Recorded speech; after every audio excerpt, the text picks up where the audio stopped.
చెప్పాను అనమాట. I really don't like that. That is what happened actually. ఆ incident అయితే జరిగింది అది. దాన్ని వాళ్ళు రాంగ్ అజంప్షన్లో ఇంకో విధంగా పోర్ట్రేట్ చేసి చెప్పారన్నమాట. I do have that videos. Yeah, you ask him, I mean well. Ramprasad గారు, మీ విషయంలో ఎప్పుడైనా మీరు సెలబ్రిటీ అయ్యాక మిమ్మల్ని అంటే సెలబ్రిటీగా అంటే గ్రాంటెడ్గా తీసేసుకొని మిమ్మల్ని ఏదంటే అది అనడం కానీ, ఒకవేళ 10 మందిలో ఉన్నప్పుడు ఒక మాట మీరు అని మీరేంటి సెలబ్రిటీ, నేను 10 మంది కనపడతాను కాబట్టి ఆ కాన్షియస్నెస్తో మీరేం ఆన్సర్ ఇవ్వలేక ఫార్మల్గా ఉన్న సిచ్యువేషన్స్ ఏమైనా జరిగాయా? సిమిల్గా ఒక ఫంక్షన్కి వెళ్ళాను నేను కూడా. ఫంక్షన్కి వెళ్ళినప్పుడు నేను క్యాజువల్గా చూసుకోలేదు. నాకు తెలిసిన వాళ్ళే ఒక 2-3 హాయ్ చెప్పా. ఇంక అతన్ని కొంచెం అతను లావ్ అయ్యాడు, నేను పోల్చుకోలేకపోయాను. చూసి ఇద్దరితో మాట్లాడుకుంటా హాయ్ వెళ్ళిపోయాను అంతే.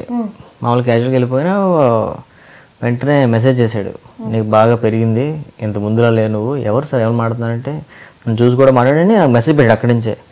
ఎవడరా బాబు అని చెప్తే ఏమొచ్చి నాకు తెలిసిన అతను ఆడు చాలా హర్ట్ అయిపోయి మా చుట్టాలకి వాళ్ళకి అందరికీ రాంప్రసాద్ అలా ముందులో లేడు, బాగా మారిపోయాడు అని చెప్పేసి వెళ్ళిపోయాడు. దాని నుంచి అతని నుంచి నాతో కొంతమంది మాట్లాడమని సార్ మా వాళ్ళు ఫ్రెండ్స్ కొంతమంది. నేను దాన్ని కొంచెం హర్ట్ అయ్యాను. నేను బాగానే ఉన్నాను రా, నేను ఏం అయిపోలేదు, కొంచెం గుర్తుపట్టలేదు ఎవడో, చాలా ఒక 2 years అయింది కదా కలిసి, కనీసం చూసే నవ్వలేదు, నువ్వు నవ్వలేదంటే నవ్వలేదు, ఎవరు బయట అనుకుంటే నవ్వలేదు అంతే. నేను అంతే. ఇలాగే అబద్ధాలు చేసుకుంటారు అంతే, అంతకుమించి ఇంకేం లేదండి. ఈ బయటికి వెళ్ళిన తర్వాత ఎవరింటికి వెళ్ళి ఇంత ముందులో మనం వెళ్ళి ఎవరైనా స్పెండ్ చేయాలి. ఎందుకంటే నేను మా మమ్మీ డాడీకి వెళ్ళి ఉందాం అంటేనే మంత్లీలో 1 రోజు 2 రోజులు వస్తున్నా, ఎప్పుడైనా షూటింగ్స్ ఉంటే వెళ్ళి ఉంటున్నా. సో ఏదైనా చుట్టాలింటికి వెళ్ళాలంటే ఫస్ట్ ఆఫ్ పెడతారు, బాబాయ్ ఉండొచ్చు కదంటే, ఉండకపోయినా అక్కడ కూడా వాళ్ళు హర్ట్ అయిపోతారు. ఇప్పుడు ఎందుకు వీడు విజయవాడ వెళ్తాడు, వీడు వెళ్తే వాళ్ళ ఇంటికి వెళ్ళి వాళ్ళ నాన్నమ్మ వాళ్ళ ఇంట్లో ఆడు ఉన్నాడు, ఏదో ఉంటావు నువ్వు చూసి వెళ్ళిపోతారు అంతే. వాళ్ళు కూడా ఉండమంటే వాళ్ళకి మనం ఉంటే ఆనందం అంతే. మెయిన్గా మనం బయట వాళ్ళకి చెప్పుకోవద్దు అవసరం లేదండి. మనం ముందు ఇంట్లో వాళ్ళు అర్థం చేసుకుంటే చాలు. మన ఫ్యామిలీస్ మన ఫ్రెండ్స్ మనం అర్థం చేసుకుంటే మనం హ్యాపీగా, ఇప్పుడు వాళ్ళు సెలబ్రిటీ అన్నా అనకపోయినా అనవసరం, వాళ్ళు అర్థం చేసుకుంటే చాలు మనం ఫస్ట్ ఆఫ్ ఆల్. సో నేను చెప్పేదంటే ఫ్రెండ్స్కి రిలేటివ్స్కి ఎవరికైనా ఫోన్ చేసినా నేను ఒక్కసారి మిస్డ్ కాల్ అంటే 3 times చూసుకోను, చేద్దామని మర్చిపోతాను అంతే. దానికి మళ్ళీ మా అమ్మకి ఫోన్ చేసారా, ఆ అమ్మాయి ఫోన్ చేసారట, నువ్వు ఫోన్ లిఫ్ట్ చేయలేదు, చాలా బాధపడ్డాడు. ఓ నాన్న బాధపడి ఎంత ఉంటుందని మళ్ళీ అతను ఫోన్ చేసి సరేలేరా నువ్వు కొంచెం బిజీగా ఉన్నావులే అంత ముందు, ఇలాంటివన్నీ ఉంటాయండి. అలా కాకుండా ఇప్పుడు మీరు సెలబ్రిటీ అనుకోండి, ఇప్పుడు కొంతమంది గ్రాంటెడ్గా తీసేసుకుంటారు, ఏమన్నా అడిగేయచ్చు, ఏదైనా మాట్లాడేయచ్చు. మీరు ఎలాగో పబ్లిక్ పర్సన్ కాబట్టి మీరు వాళ్ళ రేంజ్లో మాట్లాడలేరు, అవును, చాలా ఫార్మల్గా మాట్లాడచ్చు. అలాంటి సిచ్యువేషన్స్ అంటే ఇప్పుడు తినేసి చూడదండి ఇలా ఇదే సిచ్యువేషన్ నాకైతే ఏమైందంటే, ఇది కూడా జరిగింది. మొన్న బయటికి ఎక్కడికి వెళ్తుంటే ఎయిర్పోర్ట్లో ఒక భుజం మీద చేసాడు వచ్చి ఊరికనే, ఏ రాంప్రసాద్ ఎలా ఉన్నావు, తెలియని పర్సన్ చూస్తుంటా మీ షోస్, మాల్ ఫ్రెండ్సే, అరే రాంప్రసాద్ గడ్రా అని చేది అనగానే నేను ఎలా రియాక్ట్ అవ్వాలి సీరియస్ నాకు తెలియలేదు. అవును సార్ ఫ్లైట్ అయిపోతుంది, బిజీ అయిపోతుందని చెప్పేసి వెళ్ళిపోయాను అంతే. ఆగండి సార్ ఆగండి, ఎందుకు అంత ఫాస్ట్, ఇలా అంటుంటే కోపం వస్తుంటుంది. మళ్ళీ ఎందుకు మన విజయవాడ వెళ్తుంటే వీడు వెళ్తుంటే వాడు నుంచి చెయ్యి పట్టుకోనండి నా ఎదురు నీ పక్క వెళ్ళిపోయమాట, సుధీర్ బాగున్నాడా, రా రా రా ఎడకెళ్తావు, మా వాళ్ళు గుడికి వెళ్ళి దర్శనానికి వెళ్తున్నాం. ఇంకా నమస్తే అంటే నమస్కారం అండి హాయ్ అని చెప్పిన ఆయన షేక్ హ్యాండ్ ఇచ్చాను.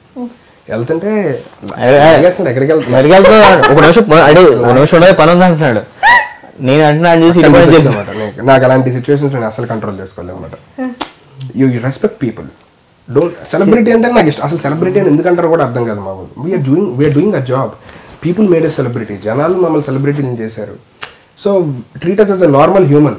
మామూలుగా సుధీర్ ఎలా ఉన్నారు, బాగున్నారు, ఫోటో ఇస్తారా, లేకపోతే ఇంకేమన్నా అలా నార్మల్ అంటే ఏంటి బాగున్నా, ఏదో నాకు నువ్వు నేను నీకెంత పని చేస్తున్నట్టు, నువ్వు నాకు ఏదో నెల జీతం మా ఇంటికి పంపిస్తున్నట్టు, లేకపోతే మా మమ్మీ డాడీ నువ్వు పంపించే జీతంతో తింటున్నట్టు, ఎలా ఉన్నావు దాదా. ఇలా చాలా చూసా నేను, ఎప్పుడు రెగ్యులర్ గా ఫోన్ నెంబర్ సెల్ పట్టుకొచ్చి 9300 మిస్డ్ కాల్ నాకు. కొంతమంది రిక్వెస్ట్ అడుగుతారు చెయ్యి అని చెప్పని, కొంతమంది చెయ్యి సీరియస్ గా ఫోన్ నెంబర్ తీసుకోమని 93001665 మిస్డ్ కాల్ నాదే, ఓ మిస్డ్ కాల్ తర్వాత సేవ్ చేసుకుంటాం, ఇవ్వయా పర్లేదు ఒకసారి వెంటనే సేవ్ చేసుకుని ఇంకో స్టార్ట్ చేస్తాడు.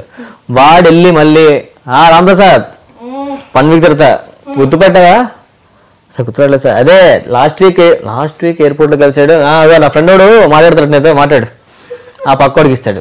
ఫ్రీగా ఉన్నారా ఆడు మళ్ళీ ఫోన్ చేసి మామూలుగా ఎయిర్పోర్ట్ లో కలిసాడు కదా, చూస్తుంటాం మీ షోస్ బాగుంటాయి, ఆడి నెంబర్ తీసుకున్నాడు. ఆడు మళ్ళీ ఫోన్ చేసి అదే మొన్న ఫ్రెండ్ మాట్లాడాడు కదా ఎయిర్పోర్ట్ లో కలిసాడు, అతను పక్కన ఉన్నాడు కదా వాళ్ళ ఫ్రెండ్ మాట్లాడు వాడు, అది కూడా కాదు మళ్ళీ. ఓయ్ మీ హెయిర్ బాగుందండి, ఇక్కడ కింద పడిపోయింది. అదే హెయిర్ ఫాల్ ఉంది నాకు తెలుసు. ట్రీట్మెంట్ చెప్పండి, నాకు సేమ్ ప్రాబ్లం. నాకు నీ ట్రీట్మెంట్ తీసుకుంటే ఆగుద్ది కదా, అక్కడ ఎందుకు ఉంటుంది? తీసుకుని పక్క మళ్ళీ ఇంటికి పట్టుకెళ్ళిపోతాడు అనుకున్నాను, అందుకే అక్కడ పెట్టే పట్టుకెళ్తా.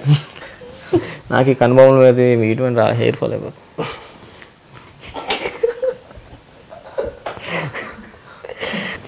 ఖైదీ 150 అండ్ నేను లోకల్ చేస్తున్నారు, ఎప్పుడు చేస్తున్నాను. నెక్స్ట్ ఇంకా నాగార్జున గారి మూవీ వీడియో నేను సినిమా గురించి చేసాం, నమో వెంకటేష్, ఓకే రాఘవేంద్ర గారిది. వెరీ బ్లెస్డ్ సీరియస్లీ అతని మూవీలో మేము చేయడం చాలా అదృష్టంగా ఫీల్. అందులో అది 400 years బ్యాక్ స్టోరీ అంట. సో 400 years బ్యాక్ లో ఎలా ఉంటుంది అంటే తెలుసు కదా, ముక్కుకి కళ్ళాలు, చెవుకి నామాలు, తలపాగా, అబ్బా అందులో వీడు కొబ్బరికాయ అమ్ముకునేవాడు, వాడేమో గుండ్లు గీసేవాడు, సీనిగాడు, నేనేమో నామాలు పెట్టేవాడిని. సో 400 years బ్యాక్ తిరుపతి కొండ మీద ఉండేది, సో మెట్లు ఉండేవి కాదు, సో రాళ్ళు అదంతా సెట్ వేసి అక్కడ బాగుంది అంతా అది చేసాం. ఇప్పుడు నాని సినిమా చాలా ఇబ్బంది పడ్డాం చాలా, ఎందుకంటే 400 years బ్యాక్ కూడా లాంగ్వేజ్ వేరే ఉంటుంది కదా. సో ఇప్పుడులాగా రా పో కాకుండా మధ్య 2-3 డైలాగులు ఒకసారి ఏమన్నా సార్ నేను థ్యాంక్ యూ అని సార్ మధ్యలోనే క్లీన్ చేయాలి కదా అన్నాడు, క్లీన్ చేయాలి కదా శుభ్రం ఇందాల నుంచి మా స్వామి గారు చూస్తున్నారు, త్వరగా వస్తే క్లీన్ చేయాలా అనగానే 400 years బ్యాక్ స్టోరీలో ఇంగ్లీష్ డబ్బింగ్ లో మళ్ళీ ఇంకా నేను మొబైల్ తీసి మాట్లాడలేదు నేను. సరే నేను వాట్సాప్ చేస్తాను సాయంత్రం. బట్ వెరీ బ్లెస్డ్ రాఘవేంద్ర గారు అంటే like I mean legendary director మూవీలో వర్క్ చేయడం అంటే దట్ నాగార్జున గారితో ఒక దేవుడి స్టోరీ, అది కూడా మైథాలజికల్ స్టోరీలోని. It's like we're very happy for that. First shock మాట మా ముగ్గురికి రాఘవేంద్ర గారు అంటే పిలవగానే వెళ్ళాం, ఆఫీస్కి వెళ్ళాం. సినిమాలోని బ్రహ్మానందం గారి అసిస్టెంట్గా ఒక ముగ్గురు క్యారెక్టర్లు అనుకుంటున్నాం, మీరు ముగ్గురు చేస్తారా? షాక్. రాఘవేంద్ర గారు మమ్మల్ని అడగడం చేస్తారా, అది కూడా my goodness, goose bumps. Almost I had goose bumps for 20 minutes from then, బయటకు వచ్చి కూర్చునేదాకా. And then I call Sreenu Ramprasad, వీడు నువ్వు ఉన్నావు కదా ఇప్పుడు పక్కన ఉన్నావా లేకపోతే నేను కాల్ చేసి చెప్పాను? నాకు అది నేను వచ్చాను ఫస్ట్ సీనియర్ మనతో వచ్చాం, సీనియర్ మనతో చేస్తాను. సో వెంటనే కాల్ చేసి చెప్పి ఇలాగ ఓకే అయిపోయింది, ఆ సినిమా చేస్తాను ఉంటా అని చెప్పాను. ఫెల్ట్ వెరీ హ్యాపీ రాఘవేంద్ర గారితో. అది కూడా he said that's his last, he's gonna B it's last movie అని చెప్పాను. ముగ్గురు చేసాం అన్నమాట. సో ఆ మూమెంట్ అసలు మర్చిపోలేని మూమెంట్ అనమాట. రాఘవేంద్ర గారు లాంటి ఆయన పిలిచి మమ్మల్ని చేస్తారని అడగడం, మా క్యారెక్టర్ ఇవ్వడం, చేయడం, అది వెంకటేశ్వర పిక్చర్లో, అది కూడా నాగార్జున గారితో అంటే good, we felt very happy.